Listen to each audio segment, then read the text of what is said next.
présente là les premiers résultats de l'enquête nationale auprès des internautes. Donc cette enquête nationale qui s'est donc déroulée du 18 janvier au 18 mars, elle s'inscrit dans un certain nombre d'études antérieures. Durant la période 2013-2016, le SIAF a mené plusieurs types d'enquêtes. Il y a d'abord eu une enquête quantitative auprès des lecteurs en salle, des visiteurs des Journées européennes du patrimoine et une enquête auprès des internautes qui a donné lieu à un rapport qui se trouve sur France Archives et qui s'intitule « Qui sont les publics des archives ». Il y a eu également une étude, là cette fois-ci qualitative, dans 5 services territoriaux auprès des publics des activités culturelles, sachant que les entretiens qualitatifs sont toujours complémentaires des entretiens d'une enquête quantitative. C'est d'ailleurs ce qui est actuellement en cours aux Archives nationales du monde du travail. Il y a à la fois une enquête quantitative auprès des lecteurs et des visiteurs, et puis une enquête qualitative avec des entretiens. Et puis, autre rapport qui est sorti en 2016, c'était sur les activités éducatives dans les services d'archives. Donc, vous avez tous ces éléments sur France Archives. Alors, l'enquête de 2021. On s'est dit qu'il était nécessaire d'évaluer les évolutions du public en ligne depuis 2014, 7 ans après donc la première enquête.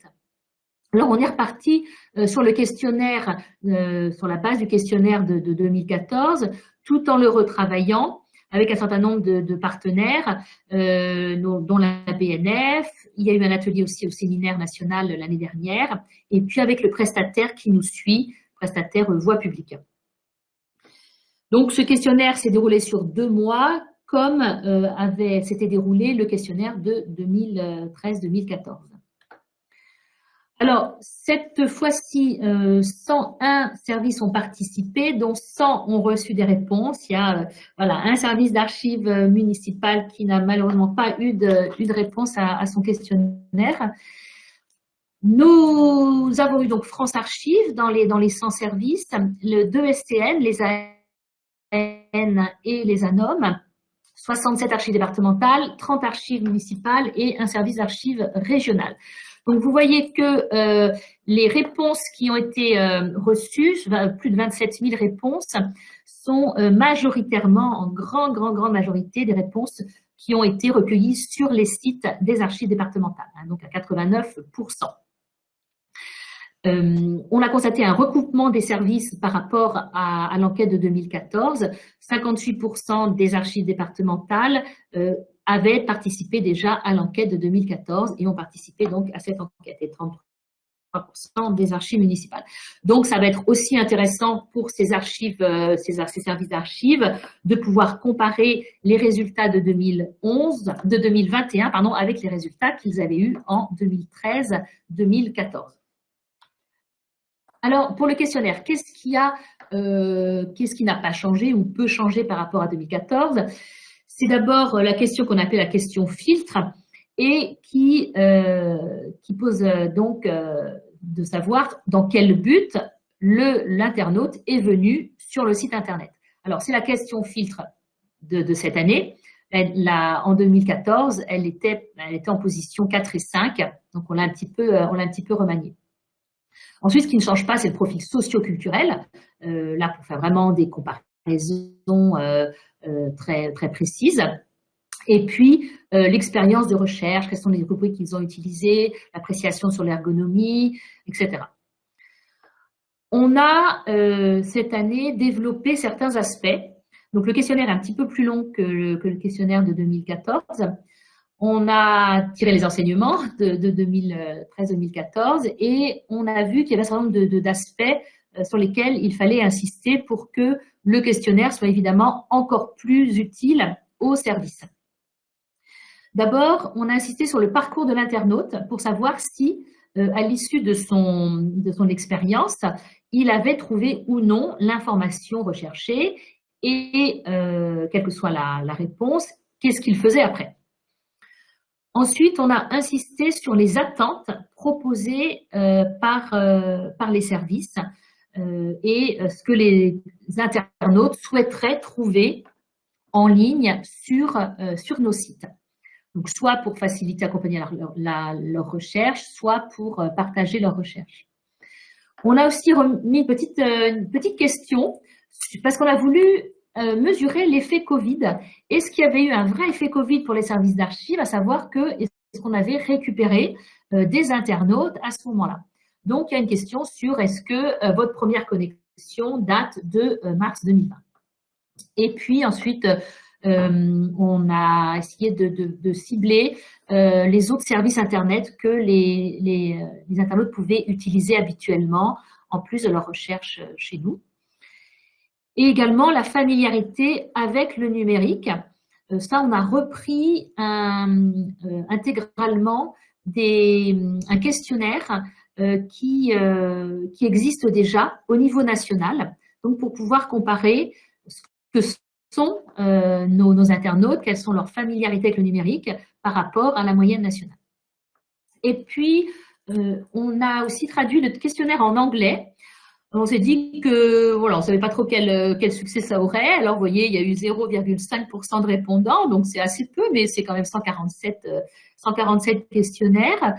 C'était pour évaluer si il y avait un vrai besoin pour vous sur les sites de traduction. Alors, comme je disais, le questionnaire était plus long que la dernière fois, donc certains l'ont jugé trop long, mais on a quand même eu un certain nombre de réponses. Alors, on ne va pas regarder évidemment tous les résultats. Ce que je vais vous montrer ici, c'est ce qu'on appelle les tri à plat, c'est-à-dire que c'est les réponses brutes sans qu'elles soient mises en rapport les unes avec les autres.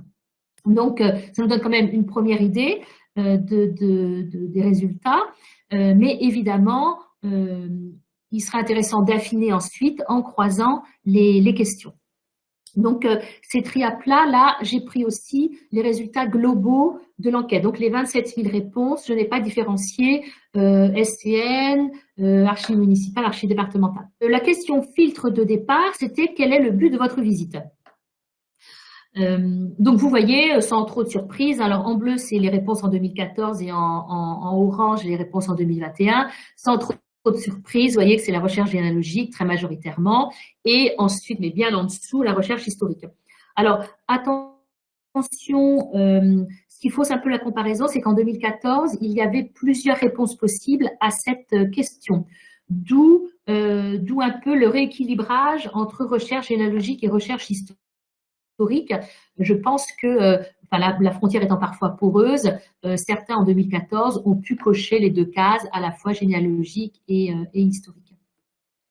La question pour me cultiver, donc elle a été moins plébiscitée qu'en 2014. Et puis, donc, il y avait aussi donc la partie Mon travail ou démarches administratives qui sont vraiment peu représentées, mais notamment la question démarches administratives, étant donné la longueur du questionnaire, on sait tous que quand on passe juste pour faire une recherche ponctuelle, on ne va pas prendre le temps de remplir un questionnaire en ligne. Donc, ce n'est pas étonnant que cet item soit forcément, je pense, sous-représenté par rapport au nombre d'internautes qui viennent vraiment pour cette raison sur nos sites. Alors, le profil sociologique, nous allons regarder deux critères, l'âge et les diplômes. Alors, pour comparer avec 2013-2014, donc on constate un vieillissement de notre population dans les presque 90% qui ont plus de 55 ans, 56% ont plus de 75 ans. C'est assez important, mais il faudra regarder de près quand même quel est le renouvellement qui s'opère et quels sont ces répondants dans la tranche, par exemple, 36-55 ans, pour analyser un petit peu plus ce phénomène. Là aussi, est-ce que c'est pas les personnes, est-ce qu'il n'y a pas un biais du fait que le questionnaire étant un peu long, ceux qui ont du temps le remplissent plus volontiers. Alors, évolution du niveau de diplôme. Là, il y a une légère augmentation du niveau de diplôme par rapport à 2013-2014. On voit que ça baisse un petit peu au niveau de ceux qui ont simplement le bac ou en dessous du bac et que on a davantage de bac plus 4 ou 5. En tout cas, les activités donc généalogiques, puisque c'est l'activité la plus représentée, reste une activité très démocratique au ministère de la Culture par rapport à d'autres secteurs du patrimoine. Alors, parcours de l'internaute, quelques slides là-dessus. Alors, je vous disais tout à l'heure qu'on avait essayé de creuser pour quelles raisons, enfin, est-ce qu'ils avaient ou non trouvé l'information sur le site. Là, on leur demande pour quelles raisons vous n'avez pas trouvé l'information ou le document recherché. Donc, on voit globalement qu'ils estiment que le site est compliqué, que les informations ne sont pas toujours claires, en tout cas, ils ne les ont pas comprises, et puis qu'ils peuvent avoir aussi des problèmes techniques. Alors, s'ils n'ont pas trouvé l'information, qu'est-ce qu'ils font? Donc, globalement, ils disent qu'ils essayent sur un autre site. Donc, ils ne persistent pas sur le site, mais ils vont voir ailleurs. Ou alors, ils laissent carrément tomber leur recherche. Alors, certains, donc, quand même, font une démarche pour contacter les archivistes ou demander de l'aide dans leur réseau personnel. En revanche, s'ils ont trouvé l'information qu'ils venaient chercher, qu'est-ce qu'ils ont fait? Donc, ils disent majoritairement qu'ils poursuivent sur le site, mais aussi qu'ils peuvent aller chercher sur d'autres sites Internet. Alors, sur la question des attentes, puisque c'était un élément sur lequel on a donc insisté dans le questionnaire et qu'on a retravaillé, quels sont les plus? Quelles sont les attentes les plus importantes? Alors, sans surprise, les ressources en ligne, il y a beaucoup d'archives numérisées, mais ils en veulent encore plus. Ceci dit, on voit que le pourcentage est un petit peu plus faible qu'en 2013-2014. C'est vrai que les grandes séries sont numérisées, notamment les grandes séries sur lesquelles travaillent les généalogistes. Donc, c'est peut-être une explication. Ensuite, un élément qui est intéressant, c'est qu'il plébiscite le fait de pouvoir, sur les sites Internet, avoir accès à des ressources extérieures concernant le territoire. Et en fait, pour eux, peu importe l'institution de conservation, c'est vrai que l'internaute veut l'information qu'il recherche. Donc, est-ce que on ne serait pas là sur un appel à des types à des sites type portail départemental, en fait, une espèce de fenêtre où on aurait des informations assez générales conservées aux AD ou pas. Je sais que certains d'entre vous, notamment le Morbihan, avaient un petit peu cette idée en tête à partir de son portail, de son site, pardon, de pouvoir donner davantage de liens vers des ressources pour justement être plutôt un type portail. Alors, la numérisation à la demande aussi est plébiscitée. Et puis, globalement, tout ce qui peut faciliter la recherche, donc et évidemment, le moteur de recherche interne. On a aussi voulu creuser la question sur l'entraide et on a demandé s'ils souhaitaient un espace d'échange avec les autres internautes pour se connaître et s'entraider dans les recherches. Et là, il y a quand même la moitié des internautes qui ressentent ce besoin de pouvoir avoir un espace d'échange entre eux pour se connaître et s'entraider. Donc ça, c'est un élément qui pourrait être intéressant.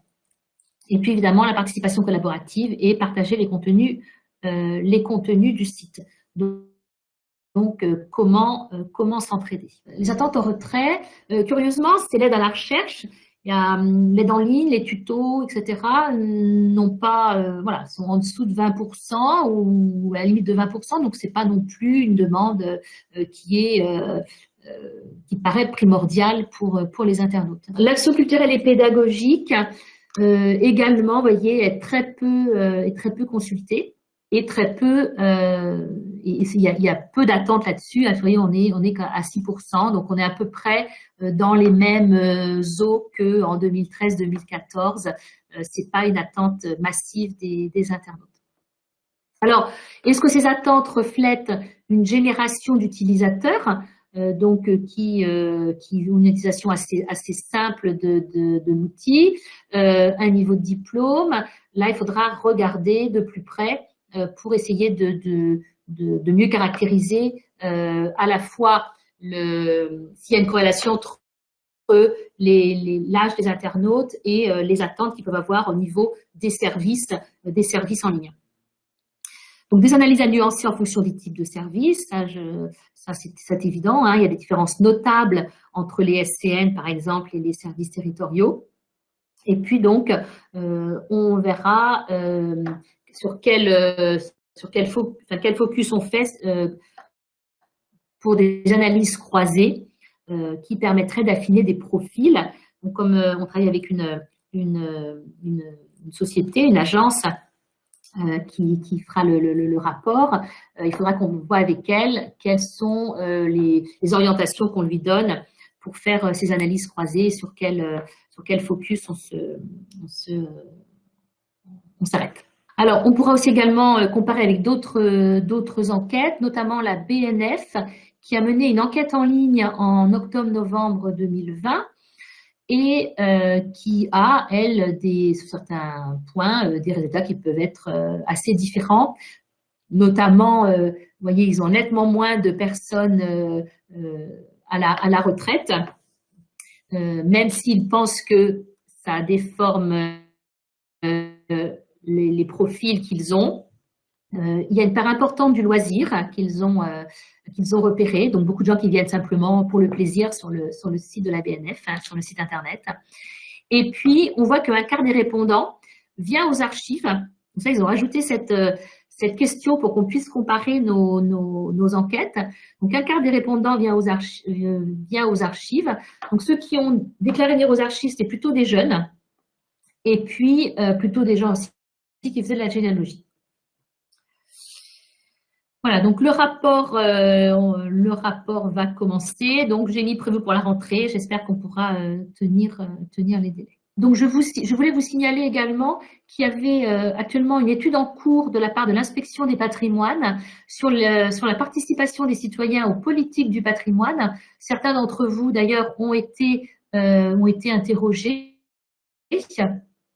Et c'est un sujet qui est assez d'actualité au niveau du ministère de la Culture, et on voit par tous les éléments qui ont été recueillis auprès des services d'archives qu'il y a vraiment une montée en puissance de cet aspect-là, de cette participation citoyenne, et qu'il y a beaucoup déjà de choses qui se font dans vos services.